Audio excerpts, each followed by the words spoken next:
Hello guys! Good evening! My epic vlog for tonight. So nader sa inyo Tita Tits guys. Nader ko i-interview ni Uma.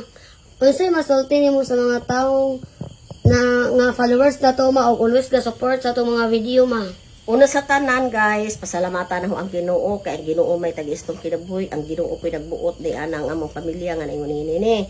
Unya, ikaduha, pasalamatan na ho ang mga katawhan sa tibuok kalibutan nga nag-support sa among mga video, sa mga vlog. Unya, kanang bisan tuod kanang among kinabuhi nga mga sanay mga aliwaros nga mga banaan.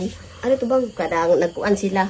Kanang nag-support gyapon mo kanunay sa amoang kinabuhi guys, ang family. Daghang salamat sa inyo hang gyud labi na sa mga basher po. Nagpasalamat ko sa inyo hang guys kay kanang ang mga basher po kamo kong mga basher o dili po tungod namo nga wala may wala may kasaway namo o wala may nakita kunong hay dili mo ko makaistorya ginana di ba? Nagpasalamat po ko sa inyong pagka-basher kay tayuhan na po ng inyong pagbas kay parang kami po mismo og di man kay mo among nahimo makoreksyonan po di ba?